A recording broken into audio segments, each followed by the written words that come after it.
Vamos lá então, segunda parte do nosso estudo sobre reavivamento ou sepultamento. Vimos um pouquinho sobre morte, sobre como a igreja pode estar morta, pode estar ativa, pode estar se mexendo, mas perante Deus ela está morta.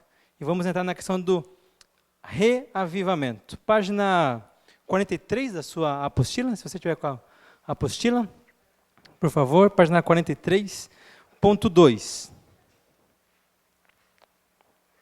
Ponto 2. Pode trocar para mim o slide, por favor? Ponto 2 é os imperativos para o reavivamento. Os imperativos para o reavivamento. Vamos ler ali? Apocalipse 3, do 2 até o 4. Apocalipse 3, do 2 até o 4. Sê vigilante e consolida o resto que estava para morrer, porque não tenho achado íntegras as tuas obras na presença do meu Deus. Lembra-te, pois, do que tens recebido e ouvido, guarda-o e arrepende-te. Porquanto, se não vigiares, virei como ladrão, e não conhecerás de modo algum em que hora virei contra ti. Tens, contudo, em Sardes, umas poucas pessoas que não contaminaram as suas vestiduras, e andarão de branco junto comigo, pois são dignas. Nesses 3 versículos aqui, Jesus dá alguns imperativos para o reavivamento. E eu estava lendo, estava pensando, o que é imperativo, né? Precisa entender o que é imperativo para eu conseguir entender o que está sendo falado aqui. Então eu procurei no dicionário o que é imperativo. Imperativo, olha lá, no dicionário fala assim, que é um modo verbal que expressa na atitude do falar uma ordem ou uma súplica ao ouvinte. Então Jesus dá nesses versículos algumas ordens, súplicas para nós e igreja. Jesus está suplicando para que nós tenhamos ações para que haja um reavivamento. O reavivamento vem sim de Deus, mas ela vai vir conforme nós agimos, conforme a nossa postura, conforme o nosso coração é que nós vamos ter o reavivamento.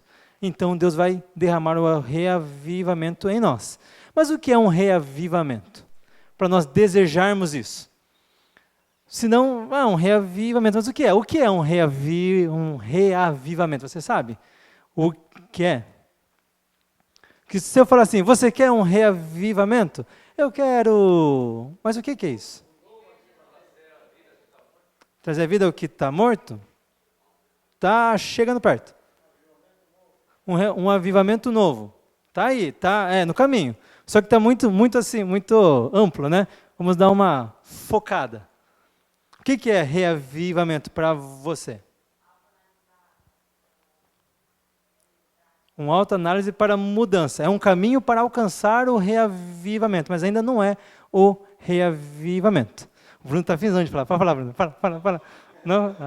O Bruno está com vontade de falar. Eu estava, só dar aqui né? Estava vendo umas mensagens minhas de 1 ano e meio atrás, mais ou menos que está lá no YouTube, e daqui lá eu estou usando o Bruno como exemplo. 1 ano e meio atrás já, eu falei, olha só, mano, o Bruno já estava lá. Faz tempo já, Bruno, faz tempo. Faz tempo isso, faz tempo. Vamos lá, o que é reavivamento? Olha lá, definição do dicionário, reavivamento. Ato ou efeito de reavivar, de avivar intensamente, tornar mais vivo, mais brilhante, mais ardente, reanimação, vivificação. Reavivamento é tornar-se mais brilhante, mais intenso, é você ser ardente, é você ser reanimado, ter mais vida. Ou seja, reavivamento não é para quem está já no caixão, sepultado no caixão. É para aqueles que estão caminhando para a morte. Ok? Por isso que o tema aqui é reavivamento ou sepultamento. A igreja de Sardes estava caminhando para a morte, porque tinha alguns que ainda estavam com vida. A igreja não estava completamente morta. Lembrando que a igreja somos nós, né? A igreja somos nós. Nós somos a igreja, porque nós somos um corpo. Um corpo. Então, para que haja uma morte 100% da igreja, todo o corpo precisa estar morto. Sardes tinha partes que estavam mortas, e partes que estavam com vida, e partes que estavam adormecidas. Então Jesus queria reavivar, queria dar uma nova vida para essa igreja que estava caminhando para o sepultamento. Aleluia. Alguém precisava ser tocado aqui, né? Que joia. O Bruno saiu, ela sentiu falta. Então a igreja estava morrendo, estava caminhando para o sepultamento. Ainda havia chance de um reavivamento. Havia chance dela se tornar de novo viva, mais vida, ser mais ardente, ter mais brilho em si. Ter mais brilho em si. Você quer ter mais brilho em você? Você quer ser mais ardente? Você quer ter mais vida? Ou para você está bom assim? Está bom assim, minha vida cristã está boa, estou brilhando o suficiente, brilho tudo o que Cristo quer que eu brilhe. Tá bom? Tá bom? Para você, tá bom? Para mim, não tá bom. Eu preciso de um reavivamento. Eu preciso ser mais brilhante. Porque eu não estou morto, mas eu posso ainda ser mais vivo. Eu posso ser mais vivo. E se eu não buscar essa vida, eu morro. A idade chega. Vamos aqui usar algo físico. A idade chega. Né? Não vou usar ninguém de exemplo, mas a idade chega para todos. A idade chega. Se eu estou aqui com os meus 30, 40, se eu não pratico nenhum esporte, se eu não me exercito, e eu só como coisas que fazem mal, né? Coisas que não fazem bem para o meu corpo não fazem bem, com o tempo eu vou envelhecendo e eu vou cada vez estar mais morto. Cada vez mais morto. Mas, se eu me cuido, a morte demora mais para vir. Eu vou estar genk ainda. Eu conheço alguns velhinhos aí de 50, 70, né? Conheço alguns velhinhos de 70 que estão genk. No serviço está genk ainda. Eu conheço alguns velhinhos assim, que estão genk. Quem? Caleb? Calebão tinha 80 e foi para a guerra. Moisés tinha 80 quando ele assumiu o povo. Quando ele pegou o povo e foi para o deserto. Com 80 anos, estava genk o velho. E era novo, mas ele estava genk. Estava genk ainda. Então, com 80 anos, você pode estar genk ainda. Você pode estar genk. É só você ser reavivado. Espiritualmente também. Você pode ter 50, 60 anos de cristão e você pode ser cheio do fogo ainda. Você pode ser ardente. Você pode ser cheio da presença de Deus. Ou você pode estar morto já. A paixão do início da sua conversão passou. Você já passou por tanta coisa na sua vida, foi tão difícil, né? Tanta coisa já passaram, tanta luta, tanta batalha, tanta investida do diabo, do mundo contra a minha vida, e eu estou cansado. Eu já estou com meus 30 anos de conversão, estou cansado. Está só começando. Só começando. Deus ainda tem um ministério imenso pela frente para a tua vida. Basta você se reavivar. Então essa mensagem de reavivamento é para nós, é para mim, é para você, para nós nos reavivarmos, para estarmos cada vez mais brilhantes, termos mais luz, estarmos mais ardentes perante Deus. Amém?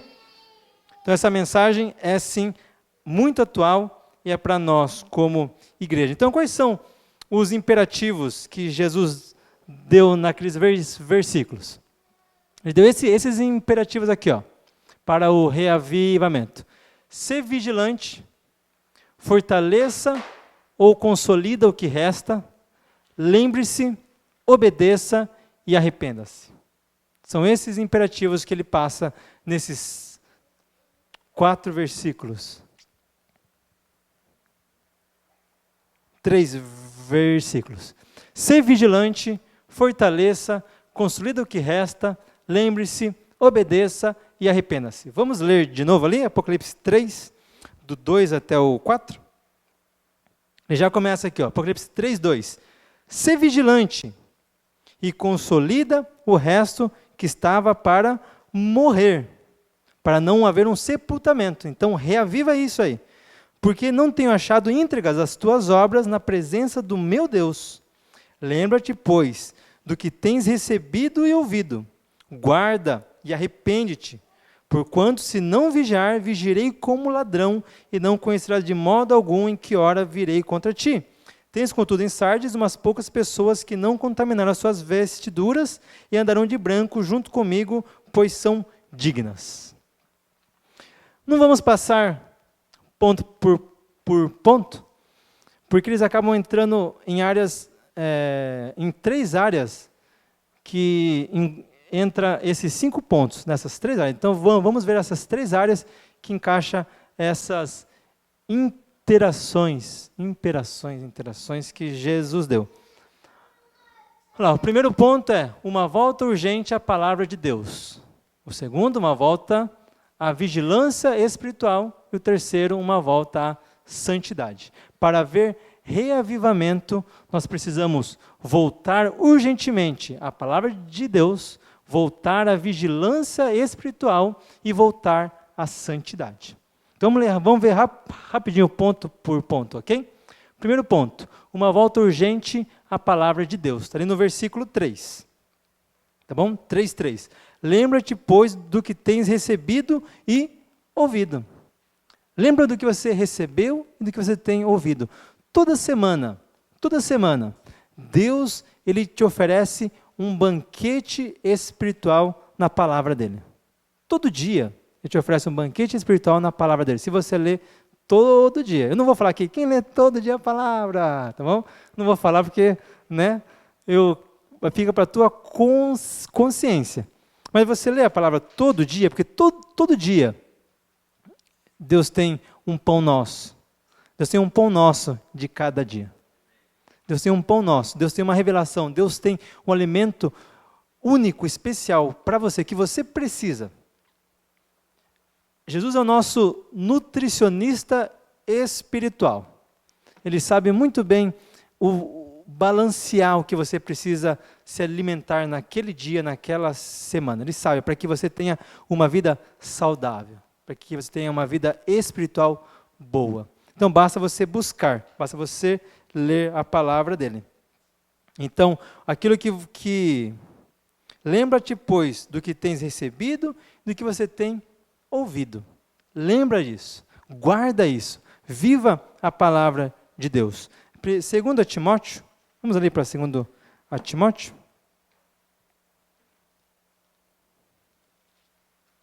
2 Timóteo 3,16. Ó, gente, um versículo facinho para a gente aprender, hein? 2 Timóteo 3,16. Se você já sabe João 3,16, é só lembrar de 2 Timóteo 3,16. 2 Timóteo 3,16. Pois toda a Escritura é inspirada por Deus e útil para ensino, repreensão, correção e para educação na justiça. 17. A fim de que o homem de Deus seja perfeito e perfeitamente habilitado para toda a boa obra. A Bíblia ela é inspirada por Deus para te educar, para que você seja perfeito, para que você seja mais brilhante, para que você seja reavivado, para que arda dentro de você aquilo que Deus, aquilo que Jesus tem na tua vida, está na palavra dele. Ele vai te educar para isso, ele vai te ensinar a isso. O primeiro sinal, eu estou na página 44 agora, tá? Ok? Página 44. Quando uma igreja experimenta um reavivamento, ele passa a ter fome da palavra. O primeiro sinal de reavivamento é a volta do povo de Deus à palavra. Sepultamento, morte. Se você não se alimenta, você morre. Se espiritualmente você não se alimenta, você morre. E o pão nosso de cada dia é a palavra de Deus. Se você está morrendo, se você está caminhando para o sepultamento em qualquer área da sua vida, a Bíblia vai te ajudar a ter força para você continuar caminhando. Quando Elias estava fugindo de Jezabel, o Vanderlei comentou no estudo passado disso, Elias estava fugindo de Jezabel, estava no deserto, estava acabado, ele falou, Deus me mata, não aguento mais, me mata, não aguento, eu quero sepultamento, não um reavivamento, eu quero sepultamento. Deus mandou um anjo, e o anjo deu pão e água. O anjo deu pão. Para quê? Para que Elias ganhasse nova força, se levantasse e caminhasse mais 40 dias no deserto para ter um encontro com Deus. Pão, palavra de Deus, o pão nosso de cada dia. Se você está no deserto, em qualquer área da sua vida, deitado e falando, Deus, eu não aguento mais, não sei mais, não tem mais solução, eu não sei, acabou, não entendo, estou entrando em desespero aqui, fim.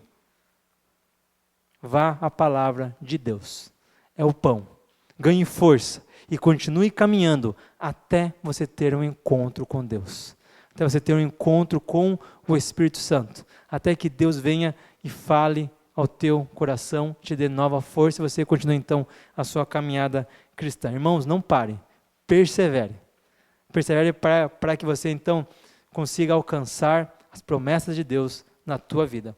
E a palavra de Deus é o caminho. Não há avivamento sem fome da palavra de Deus. Não há reavivamento sem fome da palavra de Deus. Não há cristão cheio do fogo, não há cristão cheio do poder, não há cristão que faz milagres, não há cristão que cante maravilhosamente que não tenha fome da palavra de Deus. Não há, não tem como. A Bíblia sempre vai ser o começo, sempre vai ser o meio, sempre vai ser o fim. É ela que vai te ajudar na sua caminhada cristã. Abandone ela e você morre. Abandone ela e você morre. Abrace ela e você vai ser, dia após dia, reavivado. Dia após dia, reavivado. É através da palavra de Deus. Não há reavivamento sem a palavra de Deus. Fala aqui ó, na apostila no 44.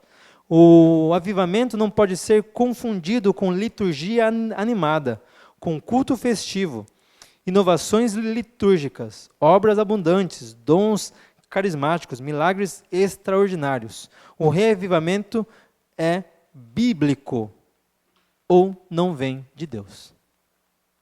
É bíblico ou não vem de Deus. Tudo isso aqui que eu falei só vai ser de Deus se a Bíblia está junto, se a Bíblia é o carro-chefe disso, porque é Ele que vai ensinar como nós devemos agir, Ele que vai nos educar, Ele que vai nos corrigir, Ele que vai nos manter na linha. A palavra de Deus vai nos manter na linha com Deus. Sem ela a gente acaba tropeçando e cai. O segundo ponto é uma volta à vigilância espiritual. Versículo 2. Para que haja um reavivamento, precisa ter uma volta à vigilância espiritual. 3:2. Ser vigilante e consolida o resto que estava para morrer. Ser vigilante, vigie. O Carlinhos deu o exemplo de como a igreja de Sardes levou 2 tombos feios por não estar vigiando, por deixar um espaço, uma brecha. E quando Jesus falou aqui, quando Jesus escreveu aqui, ser vigilante e consolida o resto que está morto, consolida o resto que estava para ser sepultado, o povo lembrou disso. O povo sabia que, por falta de vigiar, porque não foram perseverantes, porque não perseveraram em vigiar, é que eles foram vencidos em 2 batalhas. Então isso era vivo na mente deles, e tem que ser vivo na nossa mente também. Se nós não vigiamos, nós caímos. Efésios, vamos ler Efésios? Lá em Efésios fala sobre isso.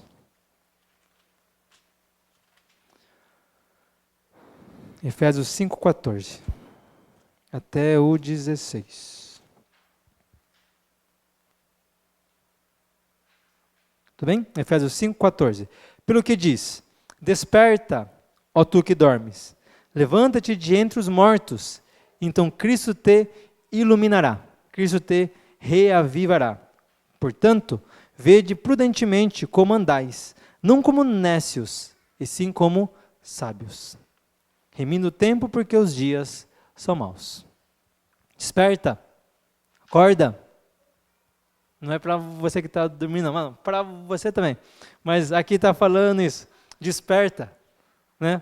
Acorda, tu que dormes. Levanta de entre os mortos. Lembra que eu falei que o reavivamento vem de Deus, mas depende da nossa atitude? Depende do que nós estamos fazendo? Está falando aqui, ó, desperta. Levante de entre os mortos. Não fica esperando acontecer alguma coisa. Levante-se, fique em pé e tome para você aquilo que Deus tem para a tua vida. Desperta, acorda, se mexa. Não fique aí lamentando, não fique choramingando. 15. Portanto, vede prudentemente como andais, não como nécios, não como tolos, mas sim como sábios. Seja sábio, vigie. Se você não é sábio, você não vigia, você cai.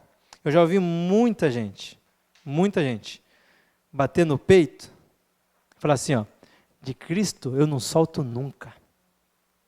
Eu já vi muita gente falar isso. E realmente tinha isso, tinha vontade de seguir a Cristo. Não, eu não largo Cristo por nada, não era por arrogância, mas eu não largo por Cristo por nada. A pessoa estava apaixonada por Cristo. Mas a paixão acabou, não vigiou, não cultivou o amor a Cristo, abandonou a fé. Abandonou, porque não vigiou, porque o pecado está à porta. O pecado está batendo na porta constantemente. Constantemente. Tem uma música que a gente canta ali com a criançadinha, que fala assim, toque, toque, toque, alguém bate na porta. Aí o primeiro é o pecado, querendo um lugarzinho. Aí daí as crianças fazem, não, não, não, aqui não pode entrar. Não, minha voz é linda demais. Aí o segundo é toque, toque, toque, alguém está batendo na porta, é Jesus, querendo a casa toda. Aí, sim, Senhor, ó, vem em mim morar. Tem 2 pessoas batendo na porta. O pecado, Jesus. Nós devemos abrir a porta para Jesus. Tá bom? Gente, tá bom? Abra a porta para Jesus. Tá bom? Pecado, não. Vigie. Olhe. Antes de abrir a porta, olhe no buraquinho. Se for o pecado, fale, não. Aqui não pode entrar. No olho mágico. Olhe no olho mágico, né? E se for o pecado, fala, não, aqui você não pode entrar. Vigie, olhe, ore, vigie, busque a Deus. Vigie, tenha intimidade com Deus. É assim que você vai identificar o pecado, tendo intimidade com Deus. Quanto mais íntimo de Deus você é, melhor você vai saber quando é o pecado batendo na sua porta. Vigie. Terceiro ponto. Uma volta à santidade. Versículo 4. Uma volta à santidade. Tens, contudo, em Sardes, umas poucas pessoas que não contaminaram as suas vestiduras, e andarão então de branco junto comigo, pois são dignas. O estudo passado eu comentei o que era santidade. Quem lembra o que é santidade? Eu lembro.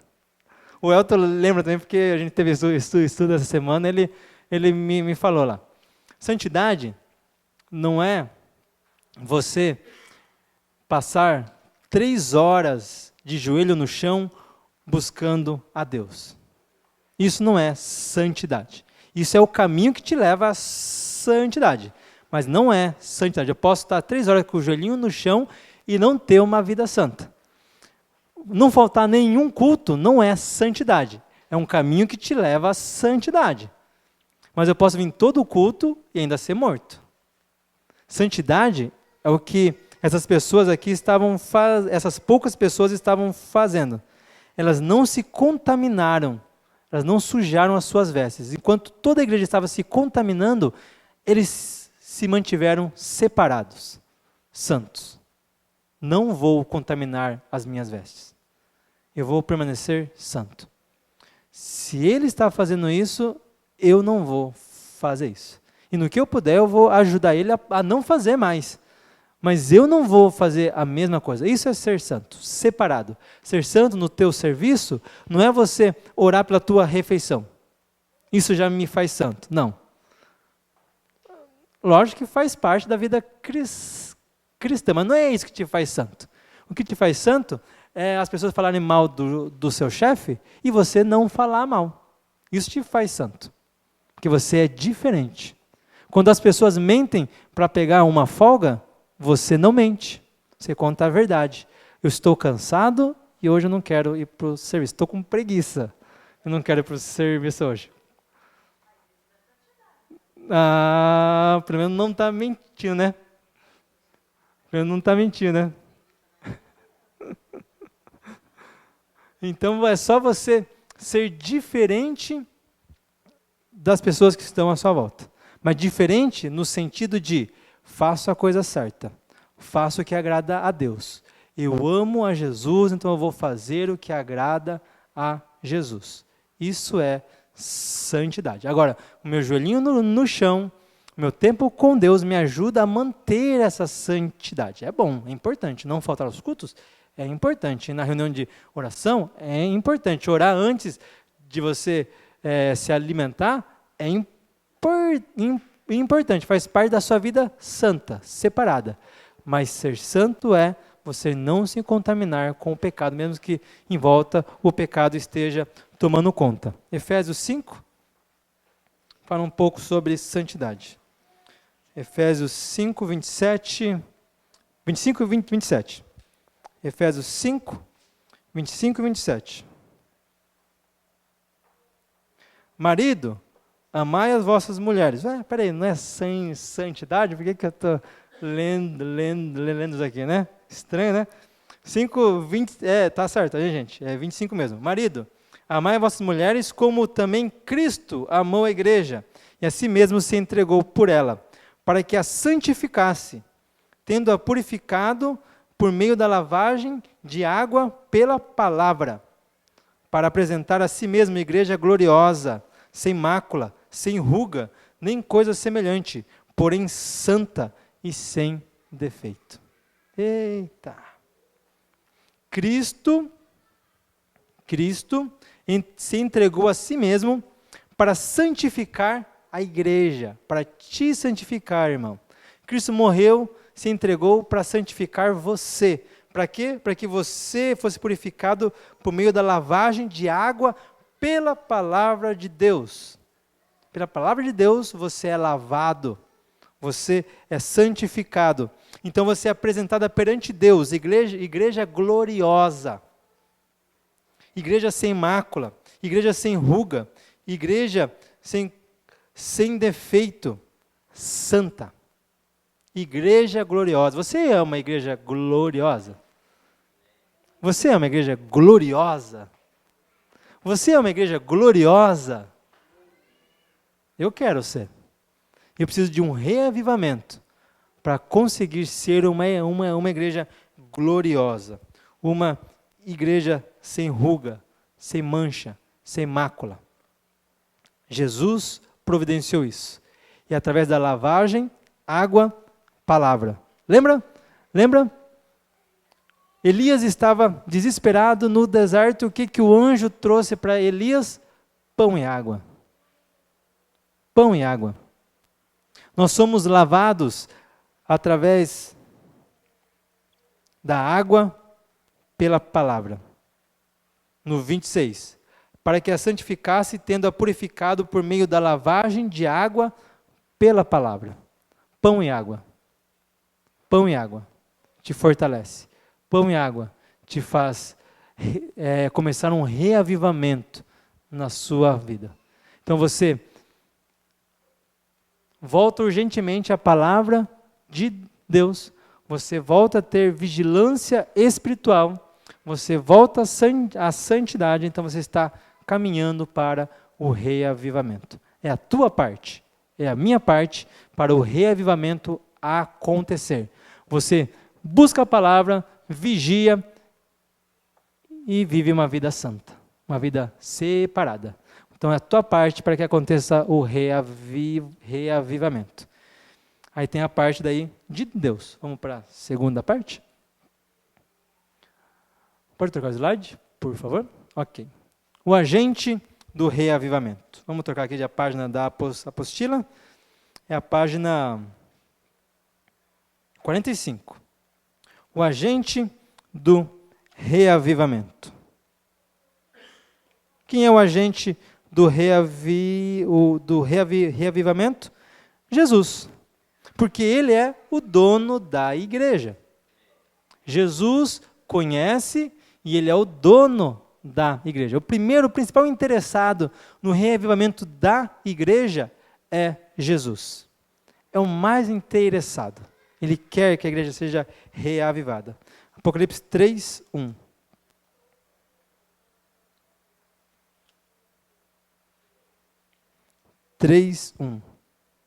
Ao anjo da igreja em Sardes escreve: essas coisas diz aquele que tem as sete Espíritos de Deus e as 7 estrelas.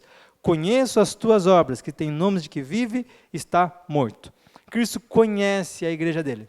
Ele sabe o que se passa no nosso coração, na nossa igreja. Ele sabe o que se passa na sua vida. Ele conhece você. Não precisa brincar de esconde-esconde com Deus. Não precisa esconder as suas falhas perante Deus. Deus conhece o teu coração. Ele sabe aonde, quais são as áreas que ele precisa de um reavivamento. Ele sabe. Ele sabe. Então a melhor coisa que nós fazemos é deixar que ele haja. Deixar ele livre para agir nessas áreas que nós precisamos do reavivamento. Porque Cristo, ele é o cabeça da igreja. Ok? Você acredita nisso? Você entende isso? Cristo é o cabeça da igreja. E nós somos o corpo. Tá bom? Tem vários versículos. Paulo, ele gostava muito disso. De falar que Cristo era o cabeça. Não vamos ler todos, mas você que está anotando aí, você pode anotar. Tá bom? Em Romanos 12, 5, fala assim: assim também nós, tendo um só corpo, em Cristo, que é o cabeça, somos membros uns dos outros. Em 1 Coríntios 12, 27 fala: ora, vós sois corpo de Cristo, e individualmente membros desse corpo, sendo Cristo o cabeça. Efésios 5, 23 fala: como Cristo também é o cabeça da igreja, sendo esse mesmo Salvador do mundo. Vários versículos que nos falam como Cristo é o cabeça e nós somos o corpo. E em Colossenses também fala, e esse eu quero ler com vocês. Colossenses 1, 18. Abre lá, por favor. Colossenses 1, 18 até o 23.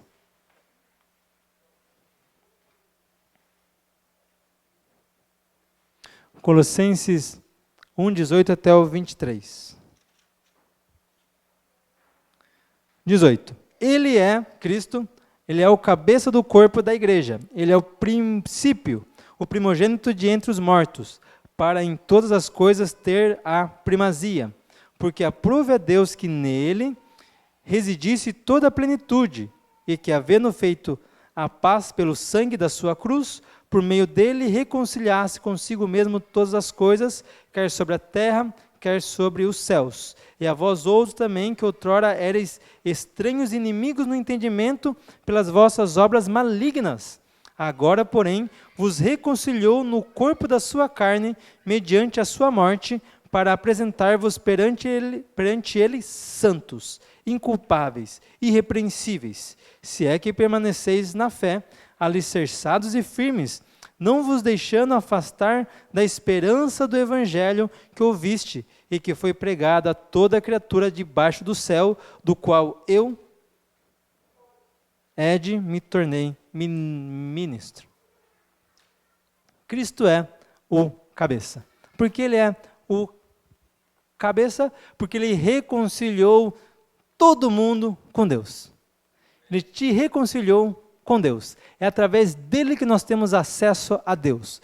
Por isso que ele é o cabeça, ele é o fundador da igreja. Ele que começou tudo, ele que deu início a esse corpo, ele é o cabeça. Por isso que ele vê tudo, ele sabe o que passa pelo corpo. A cabeça sabe o que passa pelo corpo. Se o meu dedo do pé dói, a minha cabeça sabe. É ela que me avisa que o dedo do meu pé dói. Se eu estou com dor de barriga, minha cabeça sabe, é ele que me avisa. Se eu estou com fome, é minha cabeça que vai me avisar. Se eu estou com sede, se eu estou com frio, calor, como está o corpo, a cabeça sabe. Cristo sabe como você está. Ele quer cuidar de você, ele quer reavivar você. Para isso, você precisa deixar que ele reavive você, através da pregação do evangelho que foi ministrado a nós, através da morte na cruz, que então ele nos faz santos. Vamos deixar que Cristo nos faça santos.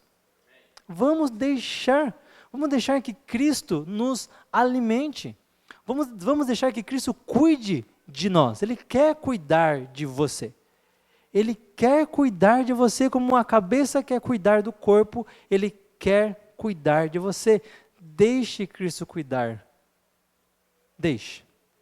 Se ele está te alimentando, aceite. Se ele está te repreendendo, aceite. Se ele está te disciplinando, aceite. Se ele está te amando, aceite. Se ele está te educando, aceite. Se ele está do teu lado, aceite Cristo do teu lado.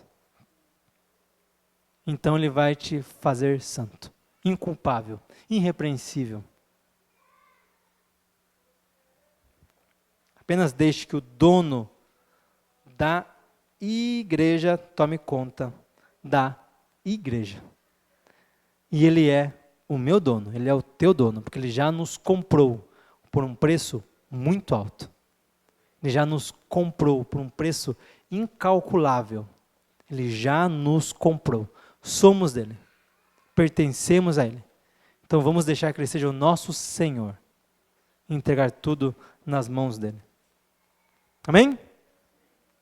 O outro ponto, sobre o agente do reavivamento, Jesus então reaviva a igreja por meio do seu Espírito Santo. Espírito Santo, Atos 1:8. Vamos ver o reavivamento através do Espírito Santo. Espírito Santo, Atos 1:8. Atos 1:8. Quem sabe decora Atos 1:8?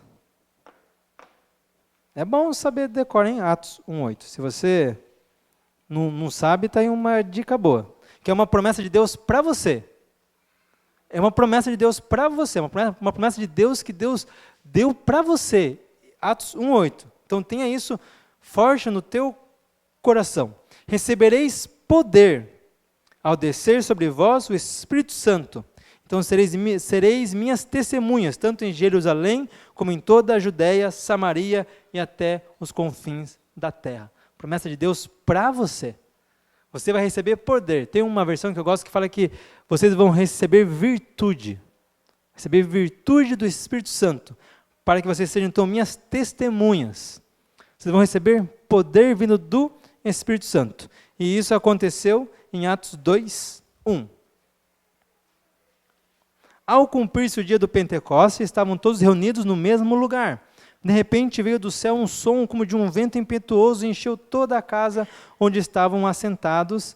e apareceram distribuídas entre eles línguas como de fogo, e passou uma sobre cada um deles. Todos ficaram cheios do Espírito Santo e passaram a falar em outras línguas, segundo o Espírito lhe concedia que falasse. E aqui começou um dos maiores reavivamentos que nós temos em história. Daqui se converteu 3.000 pessoas. Era a igreja de Cristo reunida, que estava quase para ser sepultada, porque estava triste, estava com medo, estava assustada, não sabia o que fazer. Jesus falou: olha, não fiquem assim não fica triste não fica com medo não. Vocês vão receber poder a descer sobre vocês o Espírito Santo. Vocês então vão ser reavivados. Esperem. E aconteceu no Pentecostes. Eles receberam, foram cheios do Espírito Santo, foram reavivados, saíram dançando, cantando, pregando, falando, ensinando para quem quisesse ouvir, e de cara 3.000 pessoas foram convertidas. E daqui a pouco mais 5.000 pessoas. E daqui a pouco tinha um mundaréu de gente que não cabia em lugar nenhum, começaram a se reunir nas casas, se reuniam aonde dava. Então Deus chacoalhou o povo e eles sumiram para um monte de cidades e começou a pregar para um monte de lugar. O reavivamento tomou Ásia, tomou um monte, porque começou aqui no Pentecostes, Espírito Santo. Jesus enviou para nós o Espírito Santo para ser um agente para nós de reavivamento. Tem uma lista de atributos do Espírito Santo, uma lista grande. Eu não vou ler agora porque meu tempo está indo embora. Mas eu mando depois para vocês, tá? Aqui no meu celular são pelo menos 50 atributos do Espírito Santo. Coisas que Ele faz para nós, por nós, em nós, para que haja o reavivamento na nossa vida como igreja de Cristo. Amém?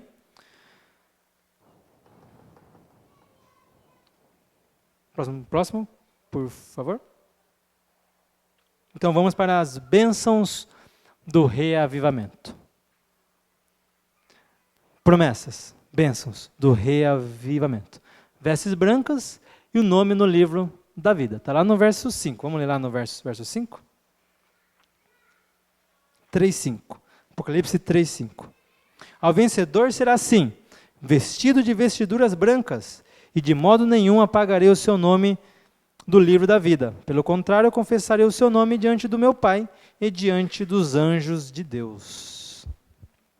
Jesus vai confessar o teu nome diante do Pai e diante dos anjos de Deus. Você vai chegar diante do trono, vai estar Deus sentado no trono, Jesus, o Cordeiro de Deus, à destra do trono de Deus.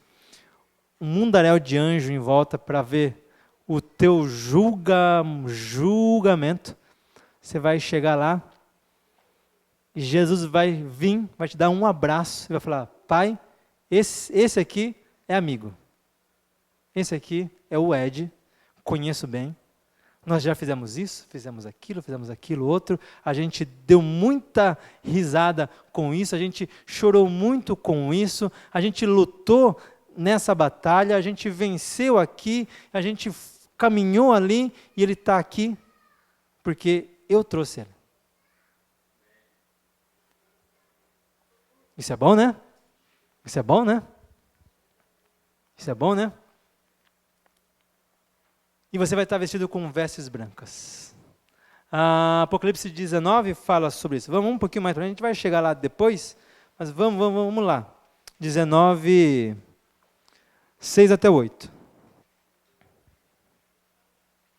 Apocalipse 19. Tudo bem? Todo mundo aí? 19, 6. Então ouviu uma como voz de numerosa multidão, como de muitas águas, e como de fortes trovões, dizendo: Aleluia! Pois reina o Senhor nosso Deus, o Todo-Poderoso. Alegremo-nos, exultemo-nos, e demo-nos a glória, porque são chegadas as bodas do Cordeiro. cuja esposa a si mesmo já se ataviou, pois lhe foi dado vestir-se de linho finíssimo, resplandecente e puro, porque o linho finíssimo são os atos de justiça dos santos. Sua roupa perante Deus, as suas vestes brancas serão os seus atos, as suas ações.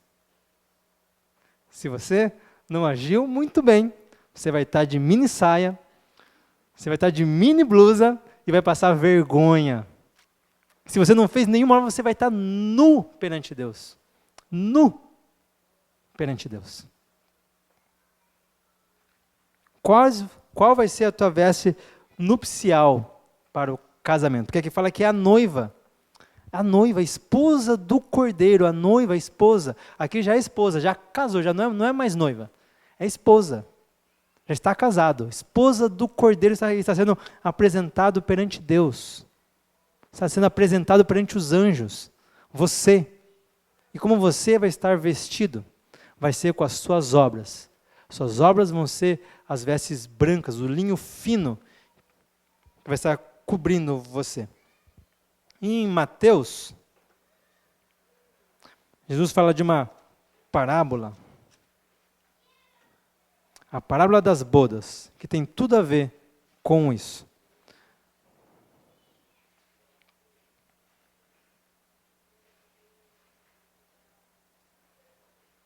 Não vou ler ela toda, porque ela é comprida, é grande. Vamos só comentar um pouco sobre ela, tá bom? Havia um rei, cujo filho ia se casar. Então ele fez um banquete para festejar as bodas do filho e chamou então o povo. E o que o povo fez? Ignorou. Deu desculpas. Foi um para o campo, outro foi cuidar do seu negócio, outro não quis ver, não quis saber. Outros até pegaram os mensageiros, bateram neles e maltrataram eles. E mandou eles embora. O rei ficou tão bravo, mas tão bravo, porque era bodas do filho dele, que ele exterminou o povo todo. Exterminou. Tacou fogo em tudo. E mandou chamar as pessoas que estavam em volta. Na rua, no caminho, mendigo, quem tivesse, quem fosse. Chama para vir. Chama para entrar nas bodas. Vá nos cruzamentos, nos caminhos e convida para as bodas. Todos quanto os encontrar. E encheu o local, o servo falou, rei, está cheio lá. Não cabe mais ninguém. Lotou. O rei então foi lá olhar e quando estava passando, vendo os convidados, notou uma pessoa que não estava vestido adequadamente. No 22:11. Entrando, porém, o rei para ver os que estavam à mesa, notou ali um homem que não trazia vestes nupcial. E perguntou-lhe, amigo, como entraste aqui sem veste nupcial? E ele emudeceu. Então ordenou o rei aos serventes, amarrai-o de pés e mãos e lançai-o para fora nas trevas, ali então haverá choro e ranger de dentes. Já o rei já falou, mas como é que você entrou aqui? Sem a roupa branca? Sem o linho fino? Você não devia ter entrado aqui. Se nós não formos reavivados, nós não vamos receber as vestes brancas. Então nós não vamos poder entrar nas bodas do Cordeiro. E você é a noiva. Futura esposa. E sem as vestes você não entra nas bodas. A festa é para você. A festa é para você. A Bíblia diz que Jesus vai servir você. É para você a festa. Jesus está preparando o maior banquete que o universo, que as galáxias já viram, o maior banquete que qualquer pessoa já viu. É para você. Mas se você não usar as vestes brancas, você não vai poder entrar. Você não vai poder entrar. E mesmo que você queira ser um penetra e entrar de mansinho, ele vai te pôr para fora. Escute aqui. A resposta dada ao último convite do rei não proveio de um grupo especial. Na verdade, maus e bons o atenderam. Nesse ponto, Jesus realça o fato de que a igreja é composta por indivíduos bons e maus, genuínos e insinceros. E isso demanda um processo de separação. Aqui indica a necessidade de você estar vigiando para entrar nas bodas. E o rei então estabeleceu que isso fosse cumprido imediatamente. Todos os hóspedes se encontravam sentados esperando que o rei tomasse o seu lugar para o início do banquete. Uma porta se abriu e, como um general que avalia avalia os soldados, ele entrou para ver, inspecionar, investigar, revistar os que estavam à mesa. Um convidado foi achado indevidamente vestido e, em decorrência disso, então ele foi expulso. Esses termos descrevem o cenário de um juízo celestial pré-advento, por meio do qual é verificado se todos os que aceitaram o convite fizeram a devida preparação para as bodas. O exame dos convidados pelo rei representa uma cena de julgamento. Os convidados à ceia do Evangelho são os que professam servir a Deus, cujos nomes estão escritos no livro da vida. Nem todos, porém, que confessam ser cristãos são discípulos verdadeiros. Antes que seja dada a recompensa final, precisa ser decidido quem está apto para participar da herança dos justos. Você está apto para participar da herança dos justos? Você está apto? Essa pergunta sempre pega a gente, né? Se você morresse agora, você não vai morrer agora, eu espero que você não morra agora, porque eu ainda quero passar um tempinho com você. Mas caso você morra agora, morri. E aí? Como estão as tuas vestes? Linho fino? Branquinho? Sem ruga? Sem mancha? Sem mácula? Vestido longo? Muitas obras? Obras justas? Mini saia? Mini blusa? Você está nu? Suas vestes estão sujas?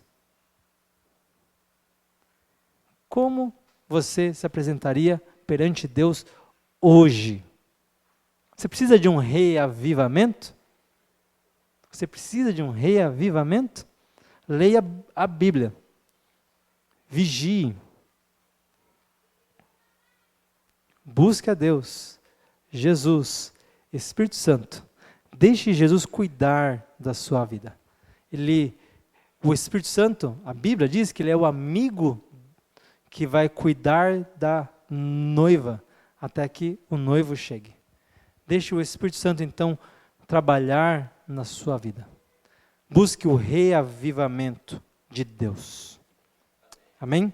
Vamos ficar em pé? Vamos fazer uma oração? Vou te convidar a fazer essa oração.